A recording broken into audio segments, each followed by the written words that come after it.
এবং তিনি মনে করেন যে এই টাকা দিয়ে যখন ইউক্রেন নিজেকে পুনর্গঠিত করবে, সামরিকভাবে শক্তিশালী হবে, তখন অর্থনৈতিকভাবে কিছুটা পিছিয়ে থাকা ইউরোপ মহাদেশ সেখানে মানি ফ্লো হবে এবং তারা উজ্জীবিত হয়ে উঠবে। কিন্তু আমরা দেখেছি যে এখন ডোনাল্ড ট্রাম্প যদিও উচ্ছ্বসিত হয়ে বলছেন যে সৌদি আরবে জেলেনস্কি যাচ্ছেন এবং সেখানে আলাপ আলোচনা অনেকখানি এগিয়ে যাবে এবং এই যুদ্ধ, রাশিয়া ইউক্রেন যুদ্ধ বন্ধ করার জন্য তিনি ইউক্রেনের উপর একটা ভালোই চাপ সৃষ্টি করেছেন।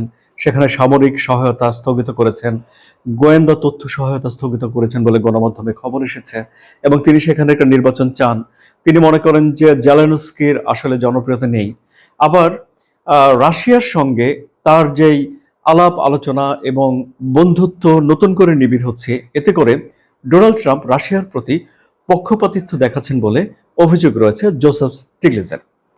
নোবেল বিজয়ী অর্থনীতিবিদ বলছেন যে ওভাল অফিসে যেই বাকবিতণ্ডা হয়েছিল, সেখানে ডোনাল্ড ট্রাম্পের পুতিনের প্রতি পক্ষপাতিত্ব প্রকাশ পেয়ে গেছে। একটা ঘটনাকে নানানভাবে দেখা যায়, নানানভাবে বিচার বিশ্লেষণ করা যায়।